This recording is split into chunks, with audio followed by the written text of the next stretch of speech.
রাত্রি যখন গভীর হয়ে যায়, যুবকটা গুনারের দিকে চলে যায়।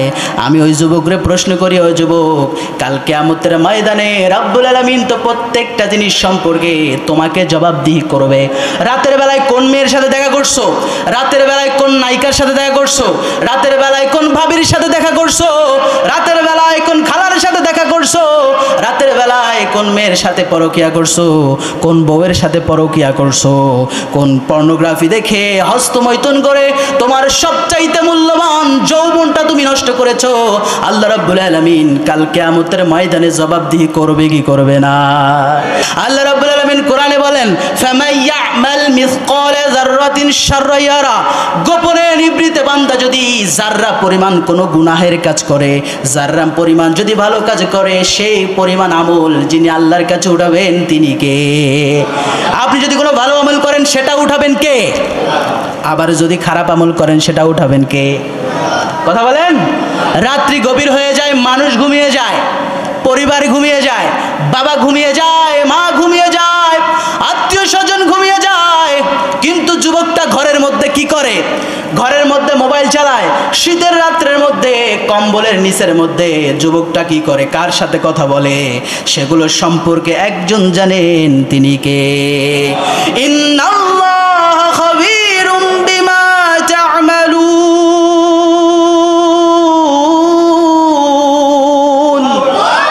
আল্লাহ বলেন, ইন্নাল্লাহ, নিশ্চয় আমি আল্লাহ, খবীরুম বিমা তা'মালুন, গোপনে নিভৃতে আমার বান্দা যা করে সে সম্পর্কে একজন জানেন, তিনি কে? বলেন না, তিনি কে? সেই রব্বুল আলামিন বলেন, ওয়ালা তাকুনু কাল্লাযীনা নাসুল্লাহা ফাআনসাহুম আনফুসাহুম উলাইকা হুমুল ফাসিকুন। আল্লাহ বলেন, খবরদার তাদের মতো হবে না, খবরদার ওদের মতো হবে না যারা পর্নোগ্রাফি দেখে নিজের যৌবন শেষ করে ফেলেছে, তাদের মতো হবে না যারা সারা রাত মোবাইলে কথা বলে নিজের যৌবনটা শেষ করে ফেলেছে, যারা সারা রাত অমুক মেয়ের সাথে ফ্রি টক টাইমে কথা বলে, হোয়াটসঅ্যাপ ইমোর মধ্যে কথা বলে নিজের চরিত্রকে যারা ধ্বংস করেছে, তাদের মতো হবে না যারা পর্নোগ্রাফি দেখে তাদের যৌবনটা শেষ করে ফেলেছে, যারা নীল তারকাদের ভিডিও দেখে তাদের যৌবনটাকে নিঃশেষ করে ফেলেছে। আল্লাহ রাব্বুল আলামিন বলেন, ওদের মতো হয়ে যাবে না, এরা তো হচ্ছে ফাসিক, এরা হচ্ছে মিথ্যাবাদী, এরা নিজেরাই নিজেদের যৌবনটা শেষ করে দেয়। আর যৌবন শেষ করে দেওয়ার কারণে কাল কিয়ামতের ময়দানে যার কাছে জবাবদিহি করতে হবে তিনি কে? আল্লাহ সেজন্যই বলেন, লা ইয়াস্তাউই আসহাবুন নারি ওয়া আসহাবুল জান্নাহ, জান্নাতি আর জাহান্নামী এরা কখনো এক হতে পারে না। যারা জান্নাতে যায় এদেরকে যিনি সফল করবেন তিনি কে?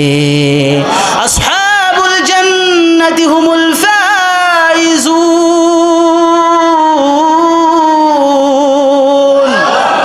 দুনিয়ার এই ক্ষণস্থায়ী জীবনের পরে, দুনিয়ার এই সংক্ষিপ্ত জীবনের পরে, এই দুনিয়ার ছোট্ট জীবনের পরে যারা জান্নাতে চলে যায়, আল্লাহ রব্বুল আলামিন বলেন, তারা যখন জান্নাতে যাবে আমি রব্বুল আলামিন তাদেরকে সফল করে দেব।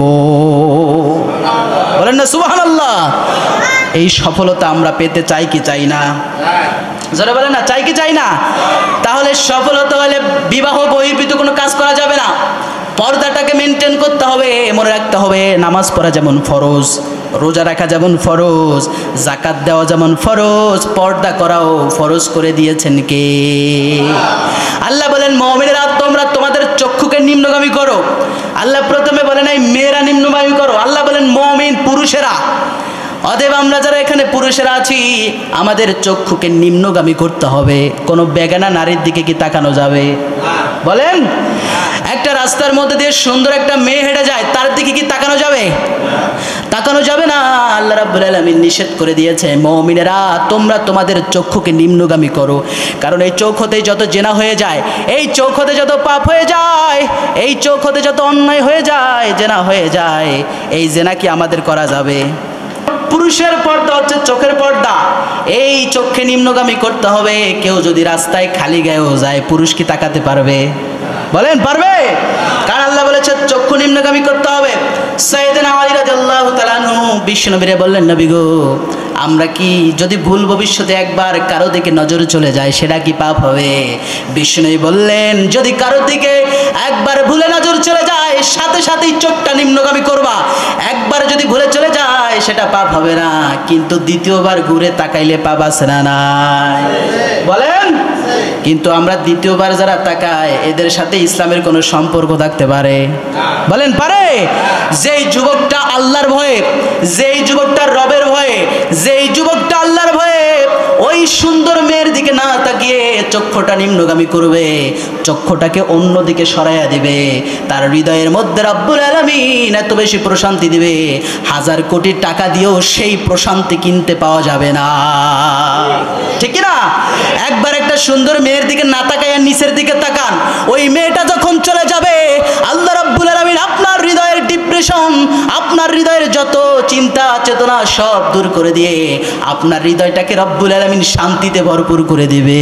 সুবহানাল্লাহ। আল্লাহর জন্য করা যাবে কি যাবে না? যাবে না? সাইয়েদনা ইউসুফ আলাইহিস সালামকে জুলাইখা কুমন্ত্রণা দেয়। জুলাইখা বলে, ইউসুফ আমি তোমারে ভালোবাসি। আল্লাহর পয়গম্বর ইউসুফ বলে, ও আমি আমার আল্লাহরে ভালোবাসি। সেই ভালোবাসাটা আমার থাকা দরকার আছে না নাই? আপনার থাকা দরকার আছে না নাই? জুলাইখা সর্বশেষ অস্ত্র ব্যবহার করছে 7টা অন্দরমহল। 7টা অন্দরমহলের মধ্যে ইউসুফরে নিয়ে যায়। ইউসুফরে নিয়ে যে বলে, ও ইউসুফ আমি তোমারে ভালোবাসি। ইউসুফ বলে, ইন্নী আখাফুল্লাহ, আমি আমার আল্লাহরে ভালোবাসি, আমি আমার আল্লাহরে ভয় করি। জুলাইখা বলে, এখানে তোর রব নাই, এখানে তোর বাবা নাই, এখানে তোর আত্মীয় স্বজন নাই, এখানে কেউ দেখবে না। আমি এই সম্ভ্রান্ত পরিবারের সুন্দরী মেয়ে তোরে আমন্ত্রণ জানাই, এখানে কেউ দেখবে না, আসো আমাদের মনের চাহিদাগুলো আমরা পূরণ করি। আল্লাহর পয়গম্বর সাইয়েদনা ইউসুফ আলাইহিস সালাম সাথে সাথে আল্লাহর কাছে হাত তুলে বলে, রব্বুল আলামিন জীবনে কোনো চরিত্রে কলঙ্ক লাগাই নাই, পাপ করি নাই, কোনো কলঙ্ক লাগাই নাই, যৌবনটারে খেয়ানত করি নাই। আল্লাহ আমারে তুমি বাঁচাও, আমারে তুমি বাঁচাও।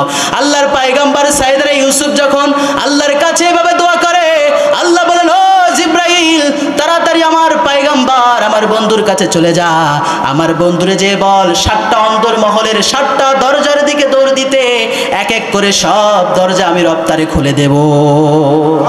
আল্লাহু আকবার। সেই ভয় আমাদের মাঝে থাকা দরকার আছে না নাই? জোরে বলেন, আছে না নাই?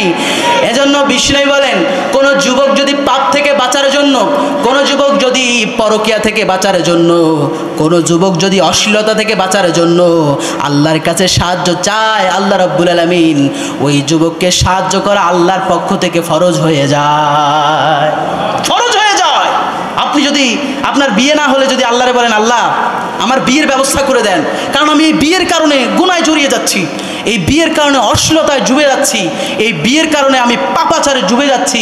আল্লাহ রাব্বুল আলামিনের কাছে এভাবে যদি মনোযোগ দিয়ে বারবার দোয়া করতে থাকেন, আল্লাহর কসম করে বলছি আল্লাহ রাব্বুল আলামিন আপনার বিবাহের ব্যবস্থা করে দিতে পারেন। সুবহানাল্লাহ।